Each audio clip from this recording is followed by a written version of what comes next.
Guys, അപ്പം നമ്മളെ മുറ്റത്തൊരു ചെറിയ പൂന്തോട്ടമുണ്ട്. ആ പൂന്തോട്ടത്തിൽ അമ്മ ഇങ്ങനെ അടിച്ച് വാരിക്കൊണ്ട് ഇങ്ങനെ നിൽക്കുകയായിരുന്നു കേട്ടാ. അമ്മയാണെങ്കിൽ ഇടയ്ക്ക് കടിച്ച് വൃത്തിയാക്കലുണ്ട്. ഇടയ്ക്ക് കടിച്ച് വൃത്തിയാക്കലുണ്ട്. അത്ര ഇലകളൊന്നും ഇല്ല കേട്ടാ. അമ്മക്ക് ചെടിയെല്ലാം ഇഷ്ടമായതുകൊണ്ട് ഇപ്പോൾ പൂവൊന്നും പറിച്ച് വീടാനൊന്നും വിടൂല കേട്ടാ. അമ്മയോട് നടിച്ചു വരുന്നുണ്ടിട്ട് ഞാൻ വിചാരിച്ചൊരു ചെറിയ വീഡിയോ അങ്ങ് എടുത്തേക്കാപ്പാ. ഞാൻ കുറേ പൂക്കളെല്ലാം എടുത്തിട്ട് കുറേ സ്റ്റൈല് വീഡിയോകളെല്ലാം എടുത്തോണ്ടിരിക്കുന്നു കേട്ടോ. വീട്ടിലുള്ള ഓരോരോ ചെടികളെല്ലാം നിങ്ങൾക്കിപ്പം ഞാൻ കാണിച്ചു തരുന്നു കേട്ടോ. അമ്മ ഇങ്ങനെ ചെടിയെല്ലാം പിടിച്ച് നേരെയാക്കുന്നുണ്ട്. അപ്പോൾ ഈ ഓരോരോ പൂക്കൾ ഇങ്ങനെ വീകുന്നുണ്ട്.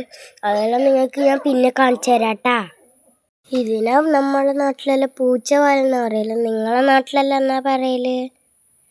നമ്മൾ ഡിസൈനാക്കിയ പൂക്കൾ.